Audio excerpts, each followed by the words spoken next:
Yeah, you want to get started? Okay. Hello, everybody. Thank you so much for coming in person. This is our first time doing it in person for over 2 years. We used to do this class every other month or so, every quarter in person. And then when COVID began, Shannon and I decided to do this real estate investor seminar online once a month. And so now, typically every third Thursday, we do it online. And we've had great attendance on Zoom. And then we decided that it was time to start doing a hybrid, right? There's a lot of people. Thank you so much for joining us on Zoom. And we have a great room here. I'm Samantha Shue. I'm with Origin Point Mortgage. I used to be the in-house lender here at Keller Advisors, and have since left, but still always happy to help all of you guys with any mortgage related questions. Your buyers have choices of going to big banks, small banks, brokers, whatever. I'm here to help too in any way you can. You can also go to Jason Vanderpoort, who's also still here as the in-house lender with Movement Mortgage. So I'm a lender, and Shannon, do you want to introduce yourself? Great. All right. So hi, my name is Shannon Shue. I'm a real estate agent here in the office with all of you. I am very grateful. I graduated to the top 1.5% of all agents nationwide, not just Keller Williams. That's a mistake, Camille. We gotta fix that. But that means that it doesn't matter what brokerage you're with. It doesn't matter if you're a team or an individual agent. I am an individual agent. So I do have also. I'm very grateful that I am now in a position to also be able to mastermind directly with Gary Keller and Gary Keller's top agent masterminds. So yeah, that's the guy that this whole company is named after. This seminar and this workshop is really about investing in real estate. And many of you are agents here in the room. We have some people on Zoom that are agents and then also thinking about buying. What I want to do is kind of talk a little bit about where the market's going after Q1 and Q2. There are some slight shifts, and then Sam's going to talk about the lending side and really the higher swing shifts that are happening there, but how those shifts in lending affect real estate, both on the single family, and then I'm looking at duplex. And the reason I look at duplex is you look at a lot of data that is single family data, the stuff you see on CNBC, the stuff you see on CNN, the stuff you consume when you look at a lot of Carform. If you look at those reports, I read those reports quarterly and monthly, depending on the kind of report it is. And a lot of times it's first just looked at from a single family residential standpoint. Many of you may sell that, many of you may buy that as investment property. But I think it's important to kind of parlay that into what's going on in the multi-unit market. It's a smaller market, but it's a little bit different what goes on there. So, and a little bit about myself. I own 16 units. I've built this sort of as an agent myself. I've been an agent for 7 years. I started in the business without any experience in real estate. I just knew that I wanted to own and I wanted to do what many of you, when I hear you dream about what's next for you, is you'd like to own real estate, flip real estate, Airbnb, short term. A lot of you are in real estate so that you can ladder up to that. And I totally not only fully believe that you can get there, but it's all about the hustle.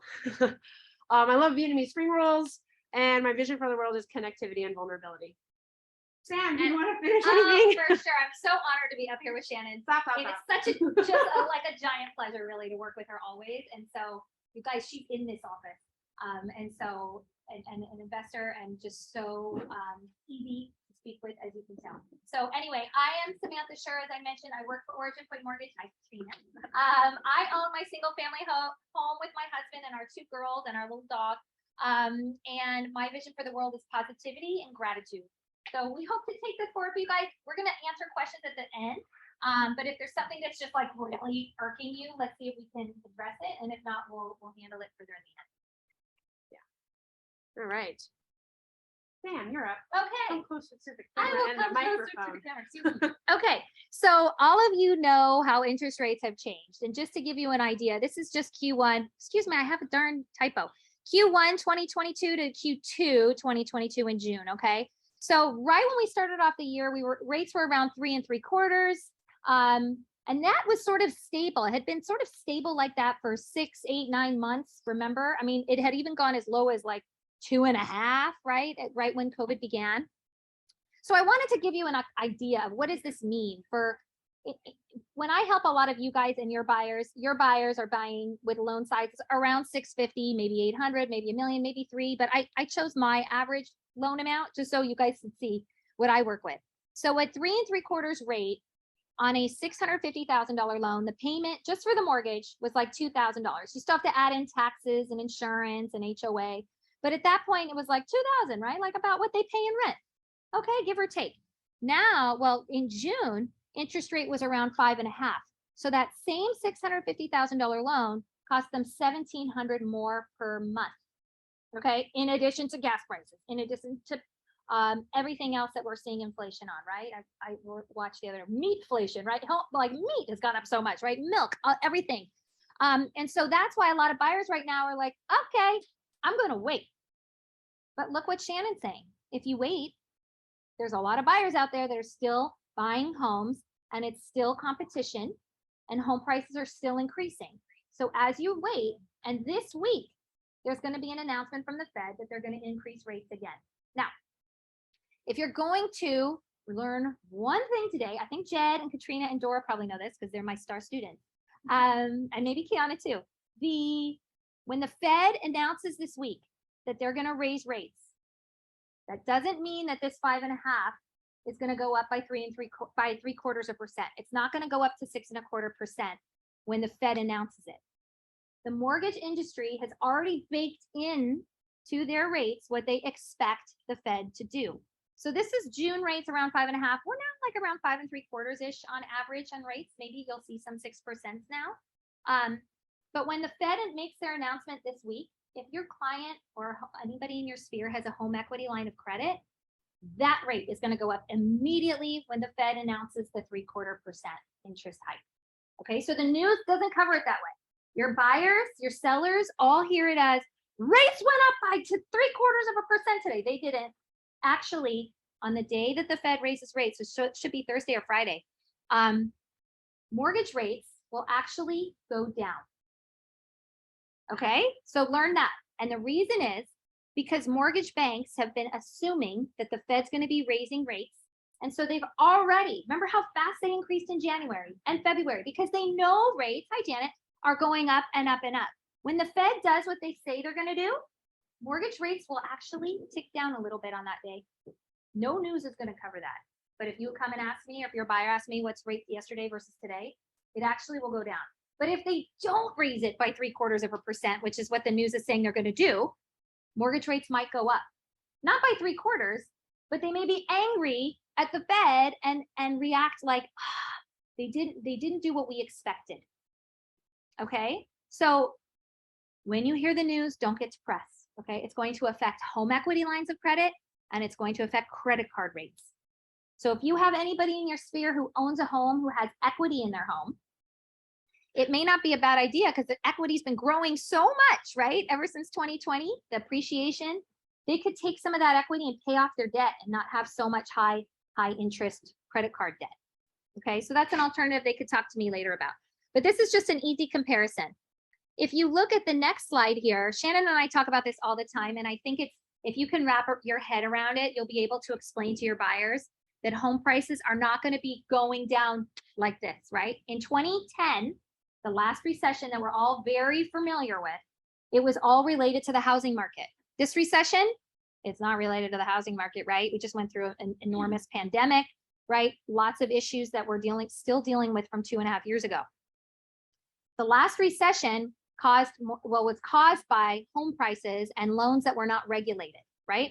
And so, but every buyer right now is thinking, well, the last recession, home prices dropped. So I'm sure with this housing bubble, home prices are going to drop, right? Look at these numbers. It's going to tell you why they're not.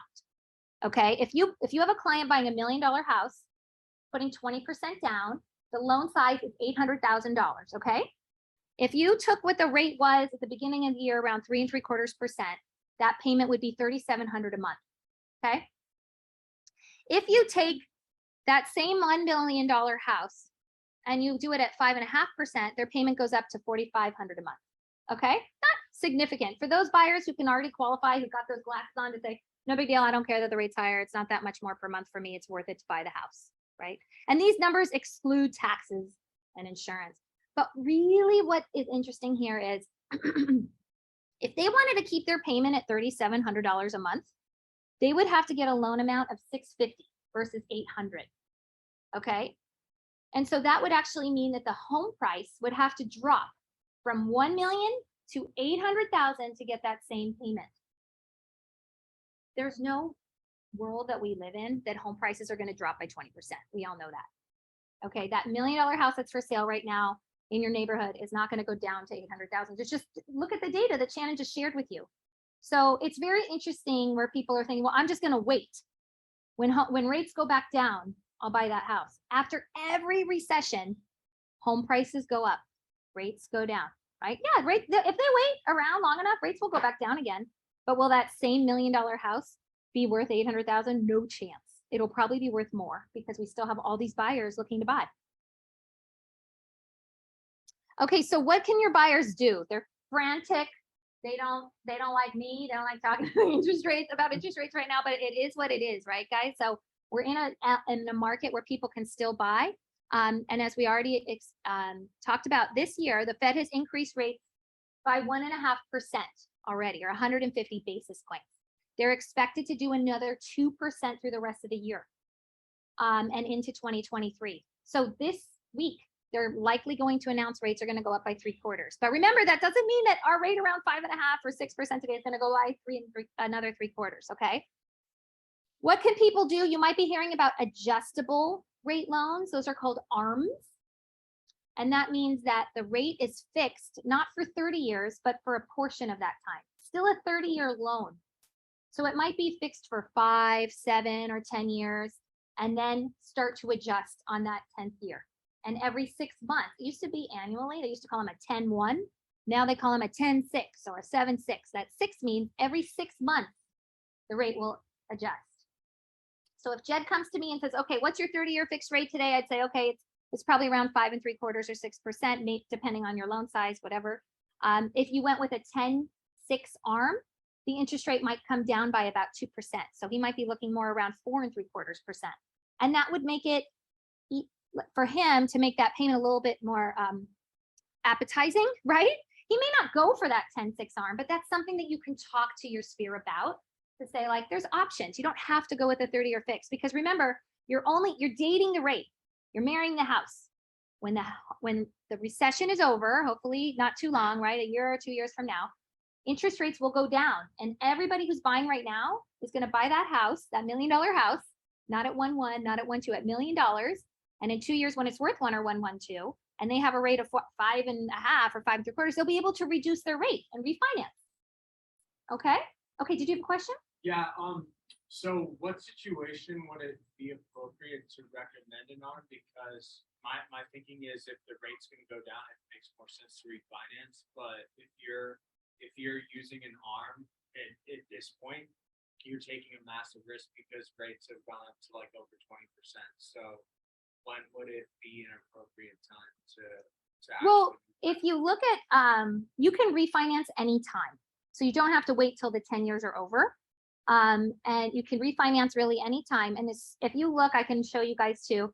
I have a graph that shows you after every recession, rates go down. So that's what you want to hit it. You don't want to wait till your 10-year becomes adjustable after the 10th year. You want to have a good loan officer that will contact you and say, hey, rates have dropped at least 0.5% from where you're at right now. We should put you in a 30-year fix now. And that way you can fix it and forget it. A lot of people right after when COVID hit and rates dropped, right? That was the first time the Fed's ever dropped rates that much in my entire life, all of ours as well. But rates were like in the 2s, right? My phone, I couldn't even pick up the phone to have like 6 voicemails to refinance. And yeah, Janet remembers that. It was a very stressful time. Great for me, but anyway, people refinanced a few times since 2020. Some of them, because their rate originally dropped by 0.75%, and then again another 0.75%. So it was like, it made sense. Now refis are not free; you still have to pay. So it has to be only if it makes sense. My rule of thumb is if the rate drops by at least 0.5%, it makes sense to refinance. So if you have a lender calling you that says, "Oh, I could get you 5 now," and you're at 5 1/4, no thanks. Call me when it gets down to 4 3/4. If it's an ARM, then you cannot refinance. You can. You absolutely. Every loan is refinanceable. Yes. It's just nice to take the ARM.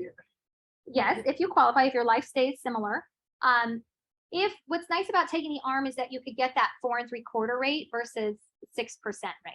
okay, today, and you're saving money month after month, but you're banking on the fact that when the rates go down, which they will, you'll refinance at that time and you'll qualify.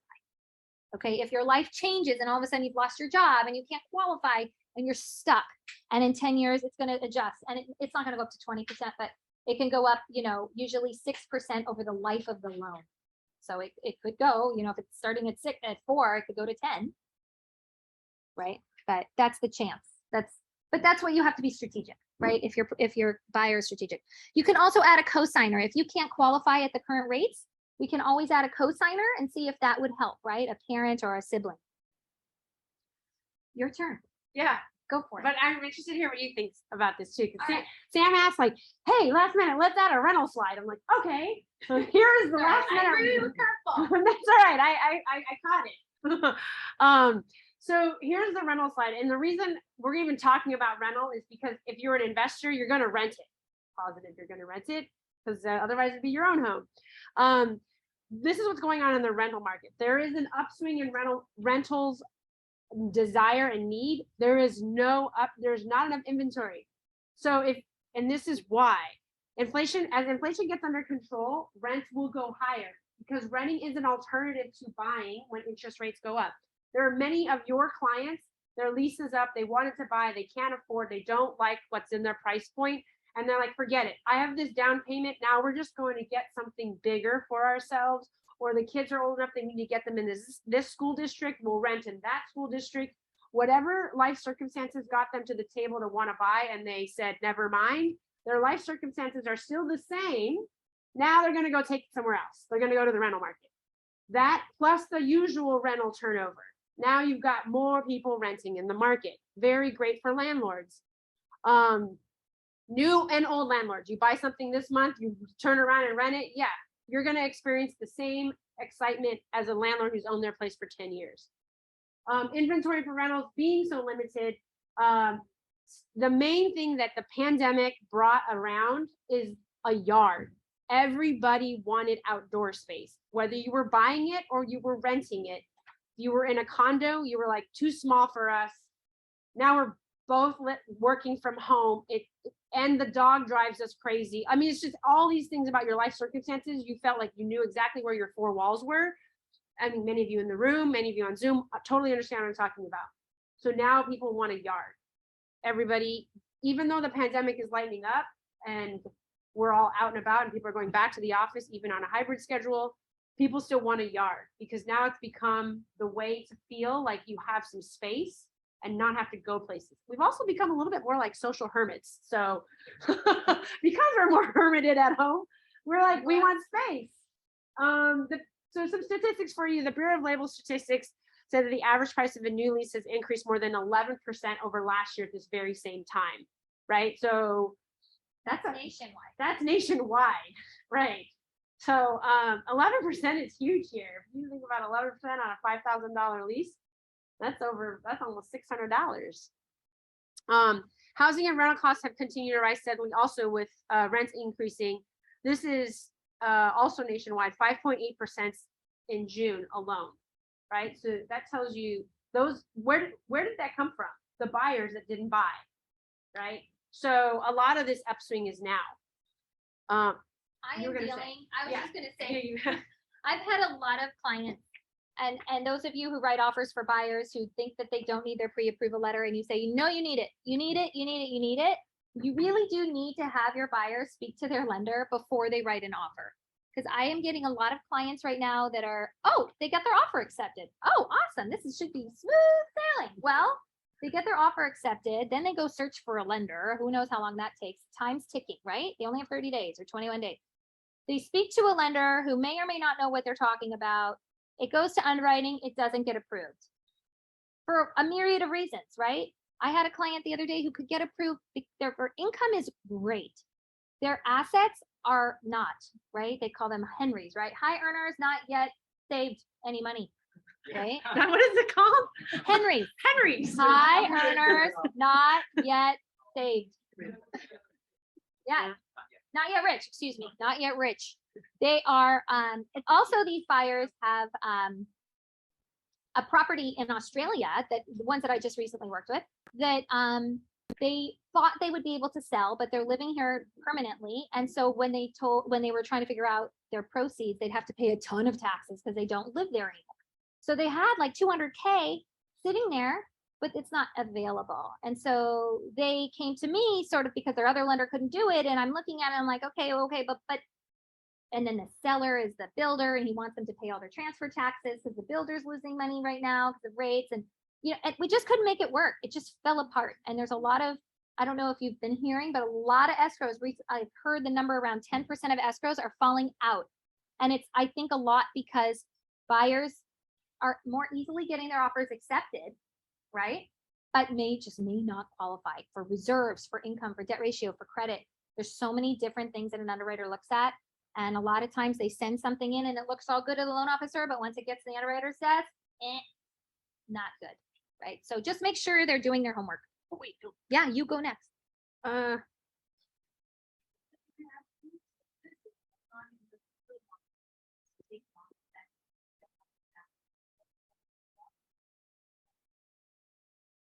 The prices, so the question is if because rents are going up, meaning that the amount of people wanting to rent, not the inventory, does that make the price of the rental go up? Not necessarily, but you can see in the previous statistics, it's kind of been pretty flat.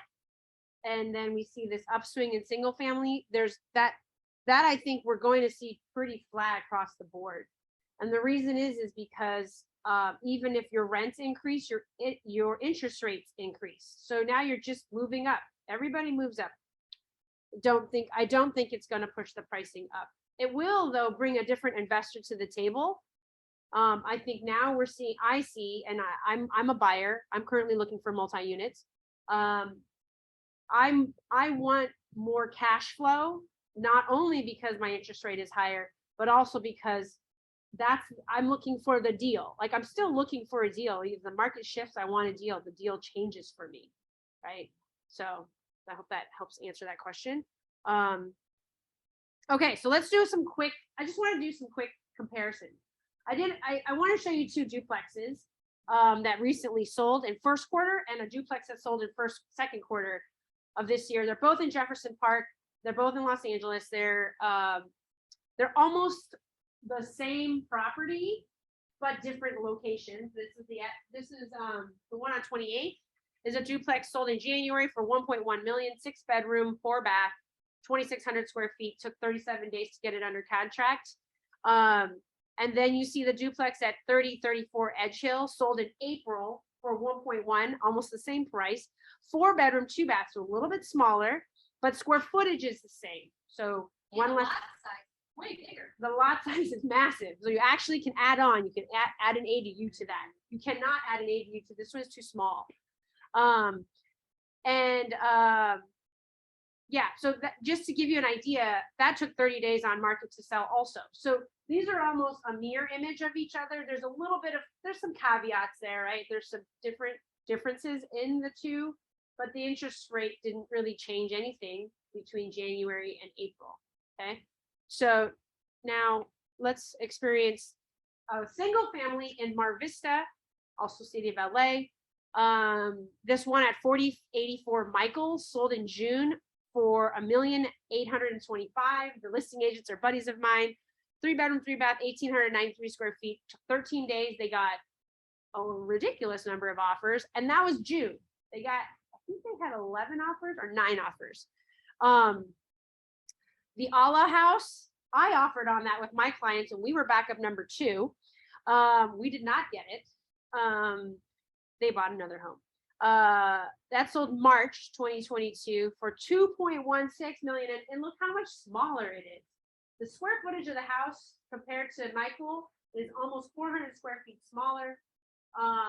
12 days on market, almost the same amount of time on market. Lot size is a little bigger for Michael, only by 300 square feet. But again, we're only spread by 3 months, a 3-month spread, and that's a difference of almost $300,000, over $300,000 in the price. Since March and January? Yes, correct. So these June? So March. this March one, here, and this this one sold is June. for more in March. So you're saying that the single family price went homes. down. Correct, the price went Down. Down. I said up. I meant down. Yes, and this These particular- are oriented the wrong way. There should be swaps. But yes, the price went down, right? For more.